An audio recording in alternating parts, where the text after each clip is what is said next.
Եվ մինչ քպականները դեմ են քվեարկում բռնի տեղահանված արցախցիների վերադարձի իրավունքի իրացում պահանջող բանաձևին, Ադրբեջանում նոր թափ է առնում այսպես կոչված Արևմտյան Ադրբեջան վերադառնալու հարցի քննարկումը։ Եթե նախկինում խոսքը 300,000 ադրբեջանցիների վերադարձի մասին էր, ապա հիմա այդ թիվը գրեթե կրկնակի ավելացել է 500,000 փախստականի վերադարձի մասին է հայտարարել Արևմտյան Ադրբեջան համայնքի նախագահը։ Ազիզ Ալակբարլին փախստականներին է գումարել նաև նրանց երեխաներին։ Այս հարցը կքննարկենք Հայլուրի տարածաշրջանային վերլուծաբան Արման Բադալյանի հետ, նա մեր երկրորդ տաղավարում է։ Բարի երեկո Արման։ Բարի երեկո Լարա։ Անվերջ է աճելու այս թիվը։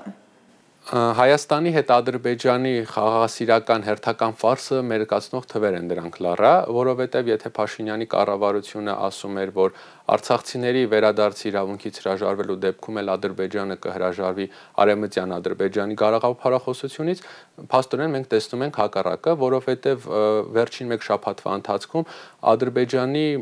կողմից ստեղծված Արևմտյան Ադրբեջան համայնքի ներկայացուցիչները ակտիվ գործունեություն են ծավալել ոչ միայն Ադրբեջանում, այլև Եվրոպայում։ Նրանց հերթական կանգառը այս շաբաթ եղել է Բրյուսելը, որտեղ նրանք մասնակցել են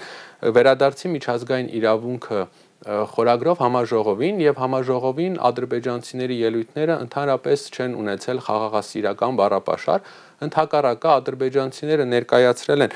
պատմական հողերից վտարման կամ մշակութային ժառանգության ոչնչացման մասին ինչ-որ փաստեր, այս կերպ փորձելով ադրբեջանցիների Հայաստան տարածք վերադարձը կամ գալը ներկայացնել որպես միջազգային մարդասիրական իրավունք։ Բացի այդ, խաղաղասիրական հռետորաբանությունը, որը Ալիևի կողմից երևում է, թե Բաքվում իրականացվում է, մեկ նպատակ ունի՝ ցույց տալ, որ Բաքուն իրականում տարածաշրջանում կողմ է խաղաղության, իսկ Հայաստանը ոչ։ Իսկ ինչ մեթոդներ են գործի դրվում մեզ որպես ապակառուցողական կողմ ներկայացնելու համար։ Այո, Լարա, ուսումնասիրելով ադրբեջանական մեդիադաշտը կարող ենք նկատել, որ վերջին մեկ շաբաթվա ընթացքում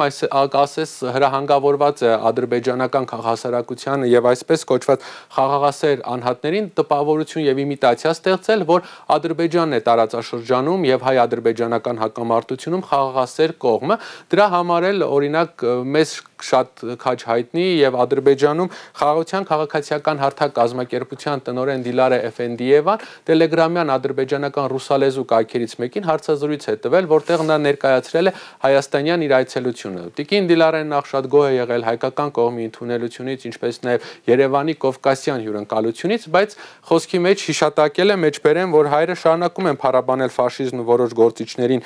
հիշատակը հարգել մինչ օրս ակնարկելով Գարեգին Նժդեհին։ Հատկանշական է, որ նա հույս ունի, որ առաջիկայում հայերը այս հարցերին եւս լուծումներ կտան։ Բացի այդ, տիկին Դիլարեն բառացիորեն մեջբերում է իր երկրի ղեկավարի հայտարարությունները ու պնդումները այն մասին, որ Հայաստանում խաղաղությանը դեմ են ռևանշիստական ուժերը եւ հայկական սփյուռքը եւ կարծում է, որ առաջիկա ընտրություններից հետո Հայաստանը հայկական հասարակության մեջ եղած այս տարանջատումը նույնպես կվերացնի։ Բայց ուզում եմ ուշադրության հրավիրել եւս մեկ կարևոր փաստի, այդ հարց ու պատասխանից ակնհայտ եղավ, որ ուրեմն ադրբեջանցիները շատ ոգևորված եւ հետաքրքրված են 2026 թվականի հայաստանյան ընտրություններով եւ նրանք հույս ունեն, որ ներկայիս կառավարությունը կվերընտրվի եւ Հայաստանում տեղի կունենան սահմանադրական փոփոխություններ։ Բայց Բաքուն ձեռքերը ծալած չի սպասում 2026-ին, ակնհայտ է նաև, որ զինվում է։ Այո, Լարա, այս շաբաթ Ադրբեջանը հայտարարեց, որ հատուկ նշանակության ստորաբաժանումները հերթական զորավարժությունն են անցկացրել, բայց այդ զորավարժությանը այս անգամ մասնակցել են նաև Արաբական Միացյալ Էմիրությունների նախագահական գվարդիան։ Պետք է նշել, որ թեպետ պաշտոնապես չի հայտարարվել, բայց տարածված տեսանյութերում մենք նկատում ենք, որ այդ զորավարժությանը մասնակցել են Ադրբեջանի արտաքին հետախուզության եռասա ստորաբաժանման զինծառայողները, որոնք հայտնի են արտասահմանում իրենց գաղտնի գործողություններով։ Ակնհայտ է, որ նման կերպ Ադրբեջանը ոչ միայն պարզապես զորավարժություն է իրականացնում, որպեսզի բարձրացնի իր զորքերի մարտունակությունը, այլ պատրաստվում է տարածաշրջանում կամ իր երկրից դուրս ցանկացած այլ վայրում ռազմական կամ որևէ այլ գաղտնի գործունեության։ Եվ արդյունքում մենք նկատում ենք մի բան, որ թեպետ Ադրբեջանը դիվանագիտական հարթակներում խոսում է խաղաղության եւ տարածաշրջանում կայունության մասին, բայց իրականում նա պատրաստվում է ցանկացած գործողության տարածաշրջանում, որը կարող է լինել նաեւ պայթյունավտանգ։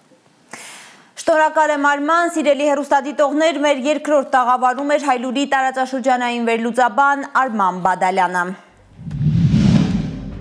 Հայաստանում ու աշխարհում տեղի ունեցող իրադարձությունների մասին առաջինն իմանալու համար բաժանորդագրվեք մեր ալիքին, սեղմեք զանգակը, որ բաց չթողնեք ամենահրատապը, կարևորն ու հետաքրքիրը։